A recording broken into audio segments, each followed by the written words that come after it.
big silence. The big silence. Welcome to the big silence. Thank you. Thank you for having me. I wasn't talking to you. Oh. And I'm sorry if you hear panting in the background. Bobby has selected This is my assistant. I finally have an assistant. a Pomeranian to sit on his lap. Oh, yeah. I hear that. It's I'm okay. gonna turn Tiki. Oh, and that's not Tiki. This That's is Cujo. Cujo. Yeah. He can't even keep track of his dog's names. Tell me all the dog's names right now. Go. Okay. Skunk, Tiki, Kodiak, Kiwi, and Kujamoto. All right.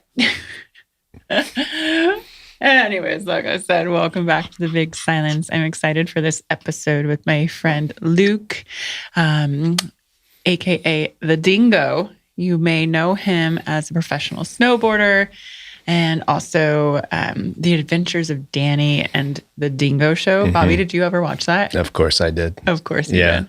I think it was on Fuel TV back in the day. Really So like good. it. Dingo's personality is contagious and I freaking love him. He's also one of the co-founders of Find Your Grind Foundation, along with Nick Gross. And we're going to be doing, the Big Silence is going to be doing some work with them in the future. He's from Australia, so you'll enjoy that lovely accent. But yeah, we dive deep into a lot of things around mental health and just life and his own mental health. Dingo actually lost his brother by suicide in 2019. Pretty heavy stuff. Any thoughts, co-host, Palm Dad? Yeah, I think we all know somebody that unfortunately, succumbed to whatever that is. And yeah. Well, thank you, Dingo, for being on this. And thank you for being an amazing human. Let's dive into it. Welcome, Dingo. Luke, aka Luke. Luke, how are you doing today? I'm great today. Yeah. I'm talking to you. I'm happy to have this conversation with you. I haven't seen you in a few years, but we were supposed to have this conversation in person last weekend, but I've been sick. I get sick all the time now. I don't. Every time I go on like a trip or do something, I am man down. Why? You think? You think it's? I don't want to blame anything. I'm not I don't know. I have no idea. I think, to be honest, I think I do too much, so I get run down. So that's my first thing. We have that in common, right? So I definitely hit a wall. I slept during Super Bowl this year, which was I upset a lot of people. I woke up at halftime and I was like, oh shit. And then when I got back from Australia a week ago, and I was around a bunch of people that got sick, got COVID. And then on the plane, I was afraid that I wasn't going to pass the test to get home. And then I had a throat thing on the plane that was bad. And then I landed and my throat closed over. And then I was just fuck, and I just slept for another week. So yeah. So your recovery is just sleeping? Sleeping. Yeah. Yeah. I feel that. I think I'm going to take a nap after our conversation. But then how good are naps? Amazing. And then my trainer's coming, so I'm going to move my body and lift some weights. And then I'm going to go see Mr. Shane McCaskey in Palm Springs tomorrow. So, are you guys flying to Palm Springs? Mm-hmm. Just me. Did you fly straight in? There's a layover. I love Palm Springs. I know. I'm just going to get some vitamin D. It's good for your mental health. Get the early Coachella vibes. Oh, is it? It's not Coachella right now. No. No. Are you going to Coachella? No, I've only ever been a couple times. I went once in 2008, and then I think I went once in 2015 or something. Yeah, no Coachella for me. That's that energy, too much energy out right now. Yeah, I'm so happy you're here. So we met through my very dear friend, Jeremy McCaskey. Yep. And you came to the Tone It Up office, and I met you and Nick, your partner for Find Your Grind. Yep. And we may have met several times before that too, through Oakley or something. We met at I think at Sundance, maybe something like that. Yeah. But I wanted to have you on the show to have a conversation because you have a lot of amazing things to say surrounding mental health, and you've experienced a lot, and your passion with Find Your Grind. So I'd love, first off, if you wanted to share a little brief, who is Dingo? So I mean, I guess first off, I say, I came to America as an aspiring snowboarder. I was a pro athlete at a really young age. Growing up competitively in Australia, surfing, skateboarding, playing football. My brother was a skier, and my father was super into snow sports. And naturally, I was just really good at snowboarding, like just what way better than anything else I had to do. And I was like, I started competing at a really young age. I started competing at like a junior level at like a pretty young age, and then was junior national champion when I was like 11. And then started coming to the States. And I think I competed here in America for the first time when I was maybe 12. And then had done a couple different competitions as like a teenager, and then moved to America when I was my early teens. Lived and trained with Steamboat Springs Winter Sports Club in Colorado, and then kind of moved to Mammoth and was on my own at like 15 years of age. So like I had, dealt with certain things in my life that I guess I struggled with later on in life. Our father had left us when we were kids. So it was me, my brother, and my mom. My brother had struggled with, I think he'd struggled with a lot of things, but, with that, like, comes drugs. So he started doing drugs at like a pretty young age. And I kind of seen that when I was younger, and I'd seen kind of the wrath of that and the path that he had gone down. And I think that was, in the end, was kind of the result in my family letting me go to the States as, a teenager. I was 15 years of age. And it's crazy now because I look at 15-year-olds and I look at 15-year-olds that are, I just think that it's crazy that I was able to do what I did when I was 15. Yeah. And not necessarily get away with it. There are a lot of other younger kids in similar positions in sports, and especially in our industry, that were doing that.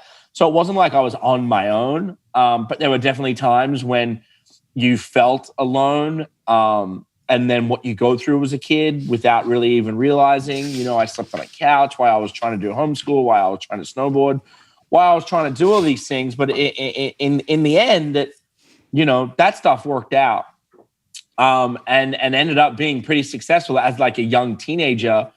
Late teens or like early 20s, but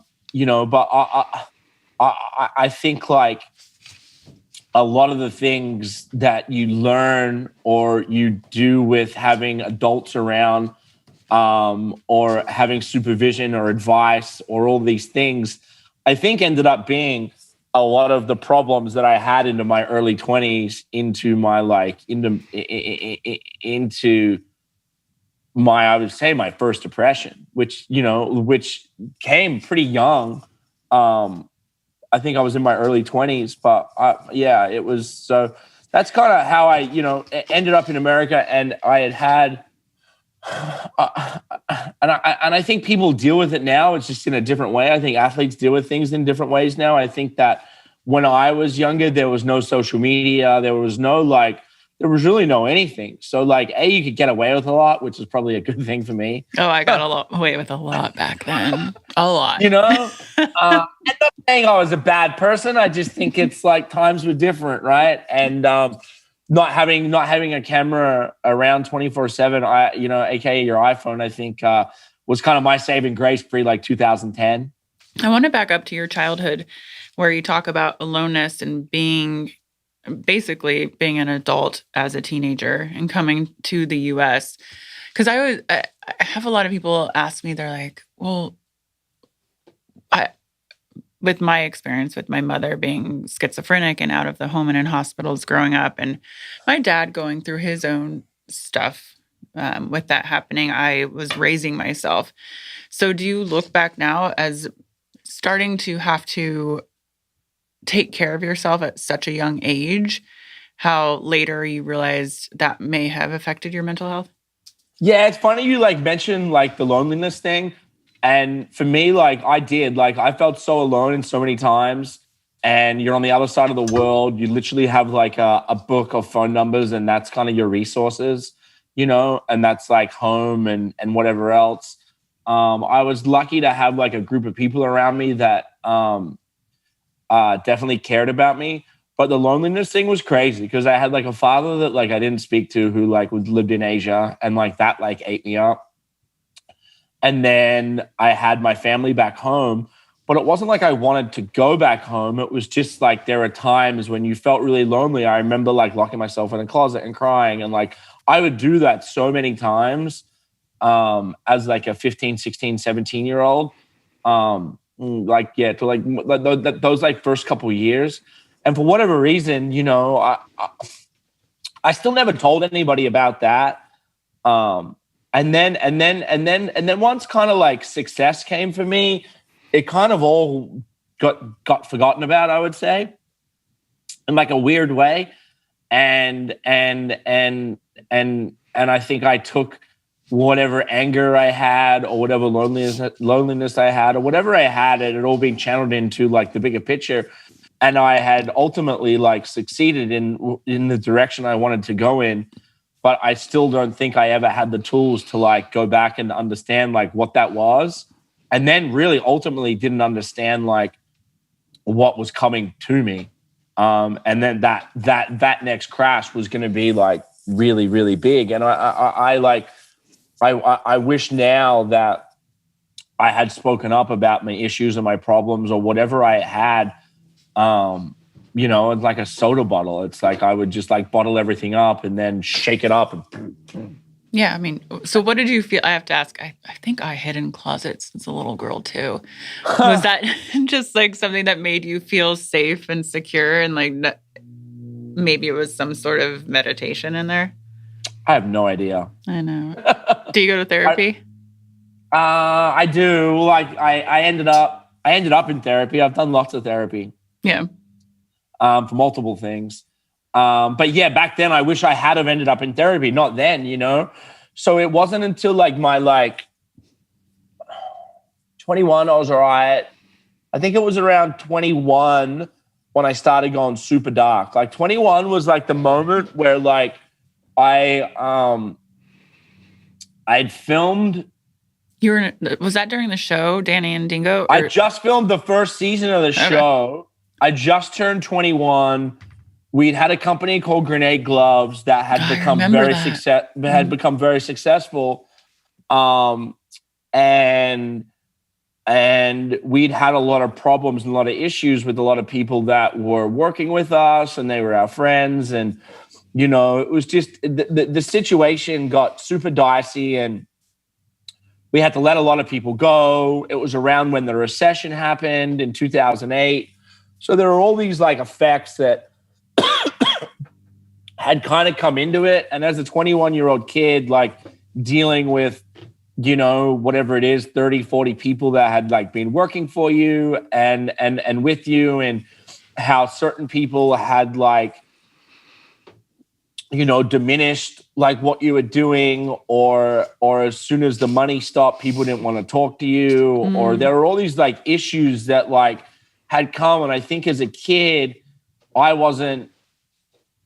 didn't have the tools to deal with any of that, and nobody around me did. And then also too, like we were, super successful with what we were doing in our own lives. So, whether it was like my home life, I was embarrassed to like talk to my family about it because my family was so proud of me. You're embarrassed to talk to your peers because these people look up to you. You're embarrassed to talk to your best friend because you're ultimately both going through the same thing, but like we just, dealt with it in different ways. Danny, who was, my best friend, and we were partners with Grenade, and we had the TV show together. He had dealt with issues with his own family. And we just kind of kept pushing through. We had hired a person to come in and run the company, basically as a CEO, which the company needed. but I don't think that was, done correctly either. And then ultimately I fell into this dark hole, and without knowing it, I had gone into severe depression, but like would wake up every day and like put a smile on my face and go through the motions and do what you had to do. And then you go to bed at night and literally like think about suicide, think about death, think about it as the end of the day, be at like a hotel and just like think, oh, maybe I could just jump out that window and like weird shit. And then like that became like an illness of like, I would think about that every day while during the day running a business, filming a TV show, doing all these things. It's a lot of pressure. It's a lot of moving parts. A lot of pressure. And I just like, I now know like the problems I've gone through, but like, I don't know. It's, you wish you could turn back time. You wish you could do all these things.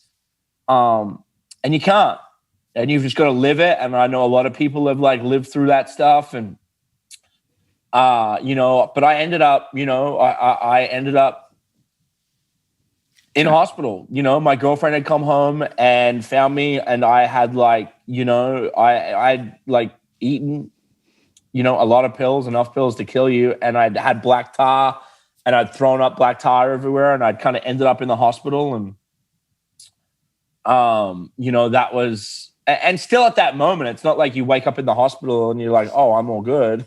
Yeah. That's like, that's the hardest part. You wake up and you're still extremely sick. And then now everybody knows your problem, or everyone that you work with knows your problem, or the family and friends. And that's kind of the hardest part, is then like explaining to your family, like what you've then gone through, and how you could, how you can help yourself, and then I did, I took all the right steps and went into therapy and, worked on myself for those like next couple years.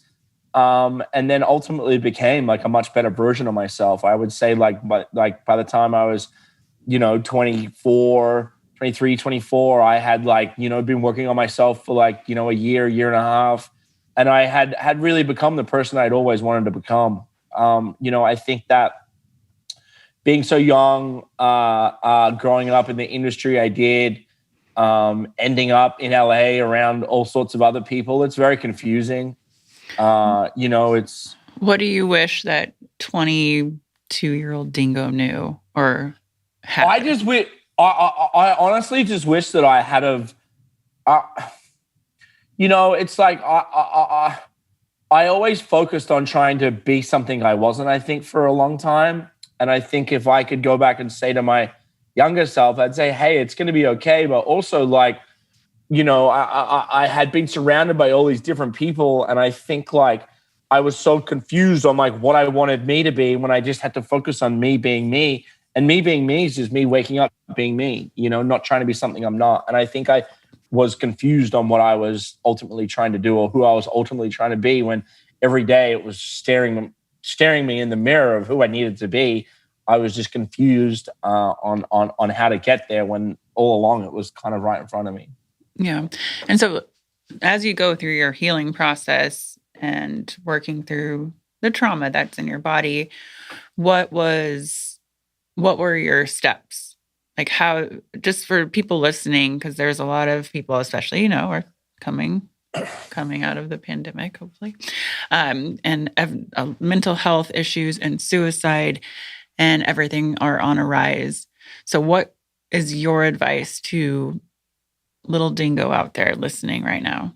I think mental health is like one of those things that hits you in all different areas and at times and in different ways. And I think like for mental health, it's just, you got to be the best version of yourself. And I think you've got to be honest. And if you're not well, you need to ask for help. And there is all sorts of help out there. And at the end of the day, like the people that want to help you the most are the ones that love you. As hard as that may seem, or as rock bottom as that may seem, I think there's always help out there, and there's always light at the end of the tunnel. It feels like there's never light at the end of the tunnel. But ultimately there is. And I think seeking help is is the best thing you can do. I think for me, like, it was always just to voice it out. If I could voice out my problems, I could always be in a better space. And I stopped voicing out my problems, you know, and talking about it. Talking about it has always helped me, you know, and I ultimately say, like, my failures have always been my biggest successes. So it's like just turning the narrative on like what you're dealing with and making a negative a positive is doable. It doesn't sound doable at the time, but I think that it's important to focus on yourself and voice it out. For me, I know everyone's different and everybody has to deal with different things, you know, and I've dealt with it now in so many different areas. And for me, like, when I went through that, that's kind of where Find Your Grind came from. I had come from like one spectrum of like be successful, do bigger, get better, like whatever it is. And Find Your Grind ultimately was the complete opposite of that. And it was a tool for me to be able to go into high schools and go in and speak to kids. And when I first started telling kids my story, I think I was like 27. And it was so easy for me to be able to go into a room full of kids that had ultimately dealt or were dealing with the same things I've dealt with. And being able to talk to those kids about their problems. Again, it was then realizing that kids want to be heard, you know, and being in a room full of 10 kids or being one-on-one with a kid that's age or might tried to commit suicide or been around suicide or had a friend that they've lost to suicide. I don't think the age matters. I think kids are more important on a value of like, if a kid's not heard, it's so easy for a kid to want to just be gone or be lost, right? Yeah, and I want you to talk more about Find Your Grind because I love your mission and everything. And I would actually, Zach Williams was just in the studio here a half hour ago, Robin Williams' son, and talking about how mental health. I know his daughter. That's funny. Tell her hi. I think I met her way back in the day. But yeah, we were just talking about how it's so important to have mental health education start in grade school, junior high, because we never had that. And that's where we never had help. And we were so used to having everything, our emotions being quiet and stuff down. So can you talk about more about Find Your Grind and how everyone can find you? You're so right, though. Like it does. Like when we were younger, it wasn't talked about.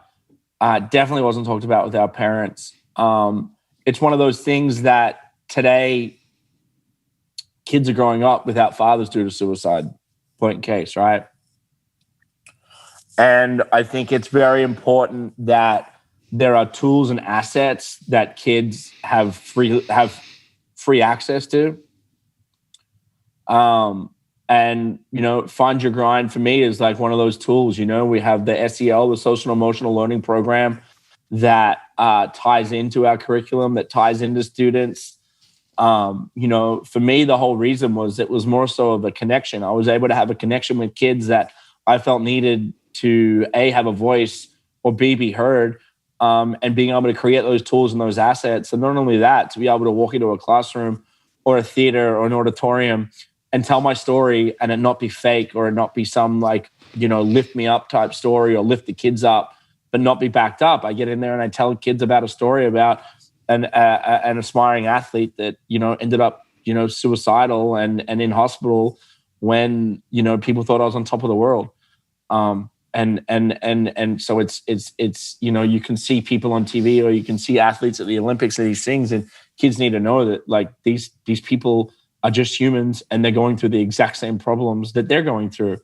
So that was, you know, the reasoning and the huge push between the reason of why we wanted to create this and give these opportunities. And not only that, you know, like I didn't work like normal jobs. I've never really had a normal job, but I've worked since I was a young teenager, you know, from being an athlete to running a company, clothing company, to being heavily involved in, you know, corporate marketing and corporate companies, working in television. Nobody's ever asked me for a degree. And I think that, you know, the world's changed so fast, and I wanted to be able to like showcase all these upper opportunities out there for kids for their jobs, you know, and we're ultimately a self-discovery platform helping young kids find careers and jobs of the 21st century. And I think it's so important to offer these tools and these assets to kids to show them the opportunities out there. And I think that the school system's changed so much. And I think that, kids need to have degrees in certain sorts. I think you need to finish high school. I think you need to learn about finances, but do you need to get a degree and go to school for 8 years, or get 2 degrees and go to school for 8 years and have these 2 degrees that you're going to be in debt for the rest of your life, or your parents are going to be in debt for, and you're never going to use them? And I think that that's a big problem we have, and that weighs on mental health. And I think that the college system used to work a long time ago, but I don't think it works for everybody today. And I think that, schools are very good at taking people's money, but are they getting these kids jobs? And I think that is a big question that is a ... And I think that we're going to see, we're in our lifetime, and in the next 10 years, I think we're going to see like certain colleges crumble because they're Silicon Valley, the tech world, like kids, they don't care how old you are. If you're smart, they're going to give you a job. They don't need your degree. Hey, I'm a 2-time college dropout, by the way. Yeah. Not once, but twice. And it's these things that like, it's just that like when we started Find Your Grind, we started doing stuff in 2015, I think. So we're 7 years into it. We've had a curriculum now out for, I think, better part of 4 years. But like, it was just crazy to like really kind of understand. And when you start deep diving in certain things, it's, like a school, a high school public education textbook up until recently was changed every 7 years.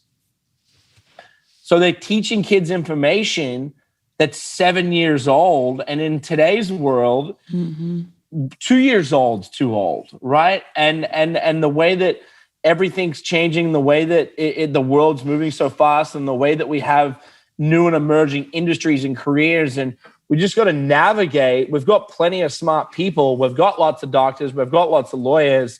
Let's figure out like what other paths these kids can go to. And even like the college scandal where those parents all ended up getting a slap on the wrist or ended up in jail. I've met 2 of those people now. At the end of the day, like, it's unfortunate, but these parents will do the ultimate thing to like make sure their kids or their kids' security or whatever it is. And I truly believe like these are the schools. Parents aren't making sure their kids get into these schools because they get a degree. Kids are making sure they get into this school because it's the network. And the network is how you're going to end up with a job. So it's like, I don't know. I think that the world's changed a lot. And I think that for us, with Find Your Grind, being able to offer tool sets and skill sets from a certain group of people, and then offering not the tools to say, not the tools that are saying, hey, like, this is what you need to be. This is what you can be. And I think like trying to tell kids or ask a teenager, like, what do you want to be is a stupid fucking question. And it's I'm 36 and I still don't really know what I want to do. but in everyone else's eyes, you've done everything. But you're like, it's too much pressure. I remember when I decided to not go to college the first time, I was supposed to go to IU, Indiana University. That's where I'm from. And I was like, you know what? I'm just going to move to California. Well, back then I was like, the rave parties are way better in California. So, true. But yeah, there was a lot of pressure. And then I got my residency in California and went to Santa Monica College, JC, to then move on to another university. But then I just started working and I was like, I found my grind and what I loved and traveling the world and working. And it's like, it's going to be okay. Yeah. Yeah. Isn't that crazy? It's you find those moments but it's you're a fortunate one and a lucky one and also one that like chased your dreams. And I think like it's okay to chase a dream and not really understand or know where you're going. And then look where you end up, and I think it's about going down those rabbit holes, and I think that the problem is a lot of these young kids will put so much time and effort into one thing that maybe they're never going to use. Yeah.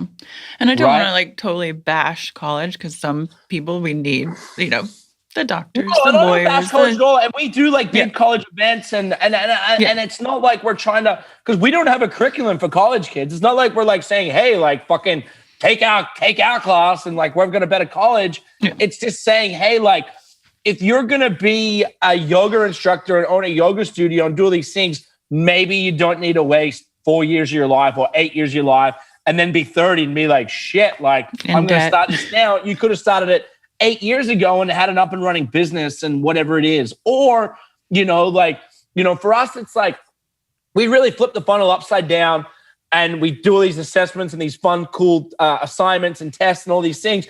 And we basically assess the skill sets you have and then say, hey, here's the funnel of industries that you'd be best suited for. Not being like, hey, you want to be a doctor, but you don't like blood? Well, you know, like, and it's even like silly things where like, and this is a really common thing is you'll have like a kid that's not going to be of size for basketball or whatnot, but in this kid's head, he wants to be a basketball player. And this kid will have this in his head until he could be good in the high school team, but he gets to college and gets smoked or whatnot. It's just small things like that where like kids will just in their head be like, oh, I want to be this, I want to be this, knowing that, you know, ultimately it's probably never going to happen.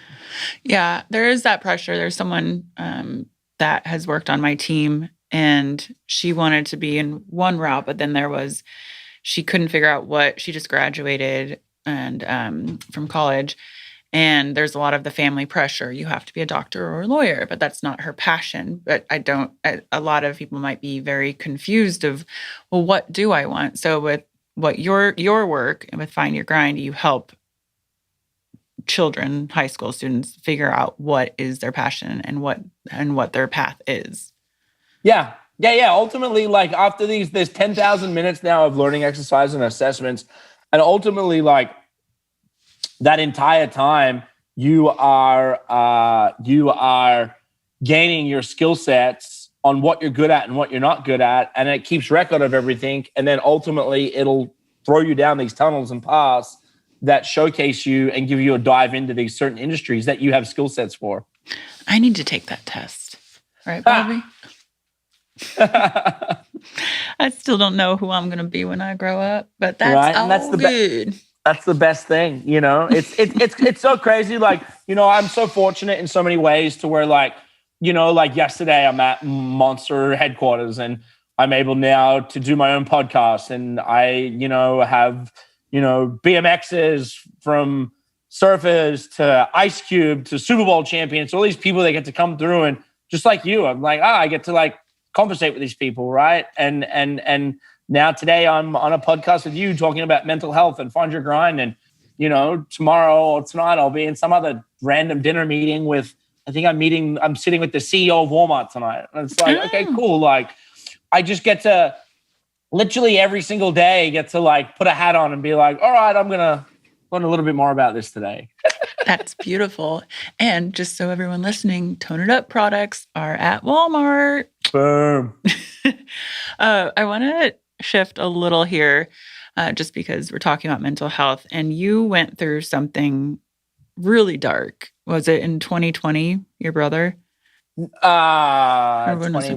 2019, okay. 2019, yeah. So, to go back to even where we were in the beginning, my, and this is the crazy thing too, like, lost my brother to suicide in 2019. My brother was father to 3 kids, you know, ran a pretty big business. And going back to the beginning of you know, my brother, unfortunately, you know,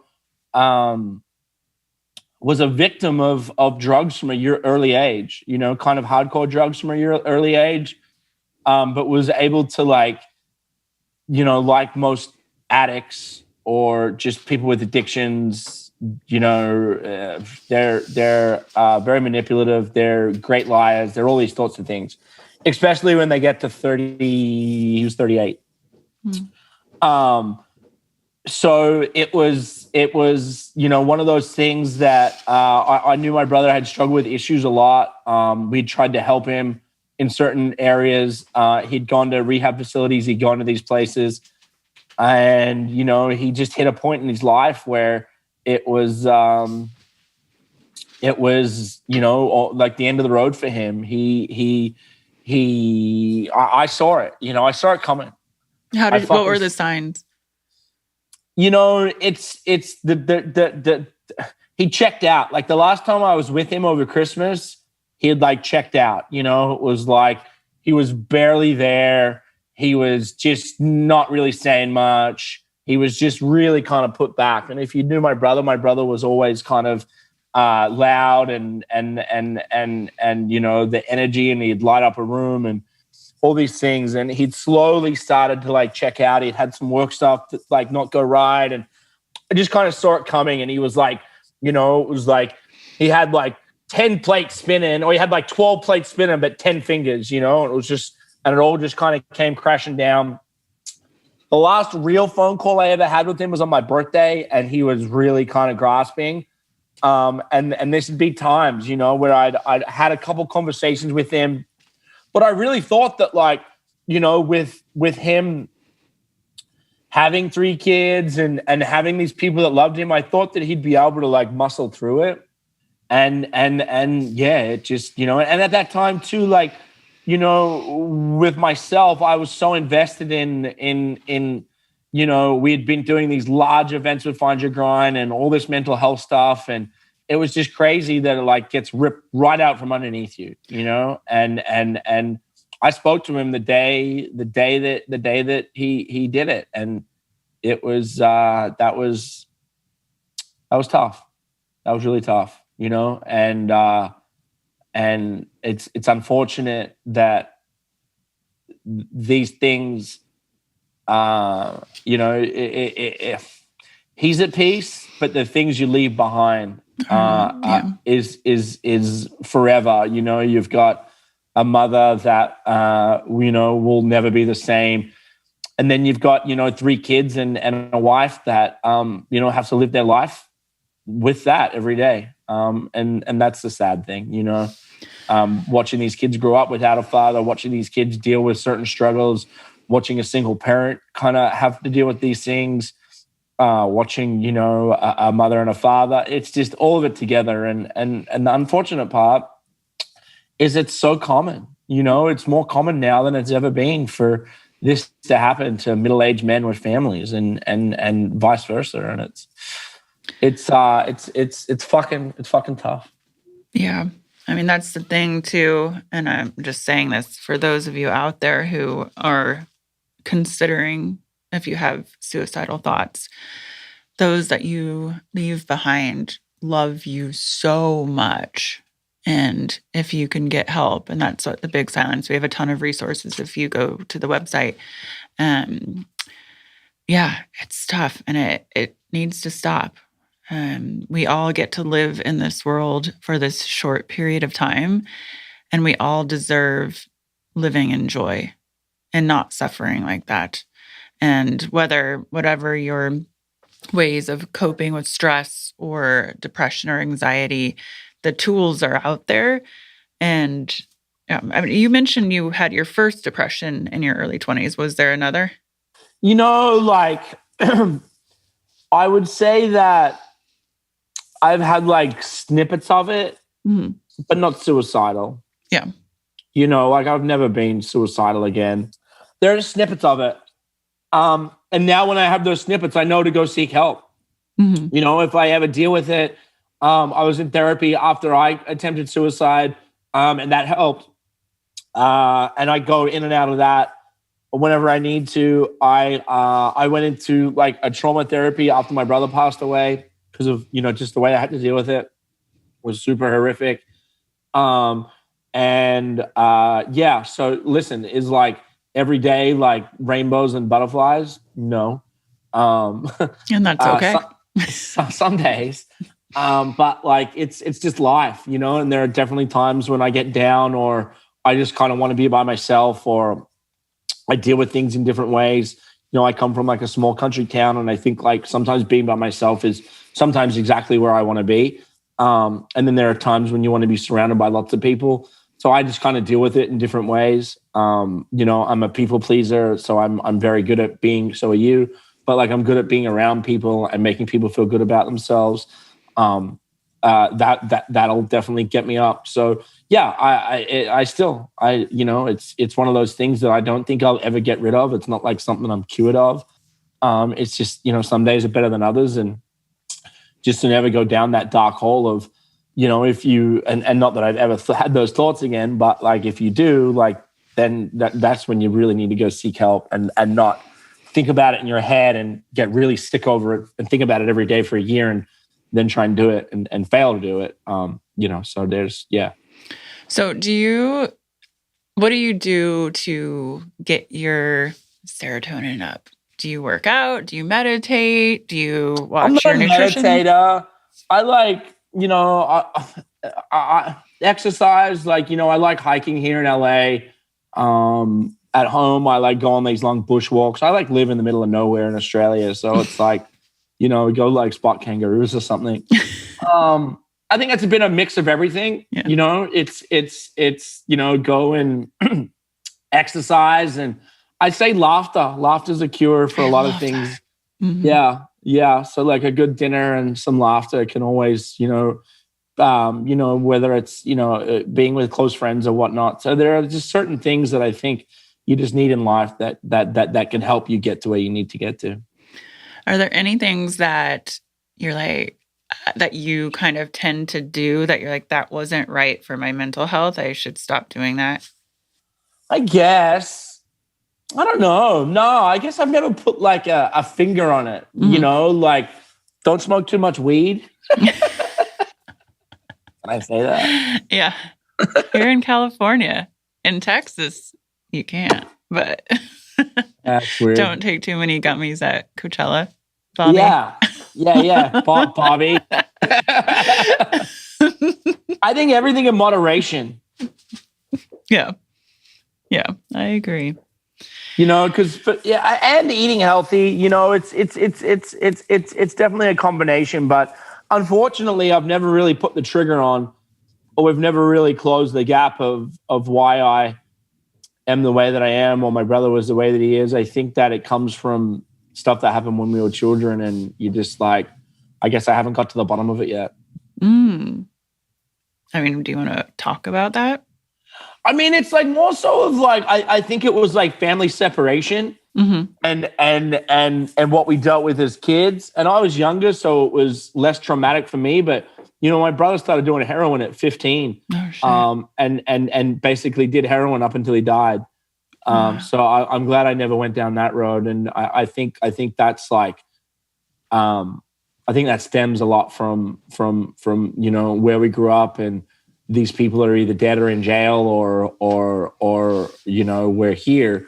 Yeah. But like, it's, I think my brother, unfortunately, like, the older brother goes and makes the mistakes, and I knew not to go down that road, but I think since he was a kid, he was never right again. And I think like hard drugs like that, never do those. And there's the reasons why.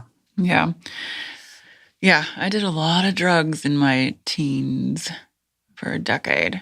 Never. You know what's crazy is like, I'm dealing with a friend right now, 14-year-old kid, 14. And, like this kid's going down that path, and it's fucking sad, and it's crazy because that's when my brother started going down stuff and never came back. I was always too scared to, whereas, kids today, these things that they're taking, I don't even know what they are.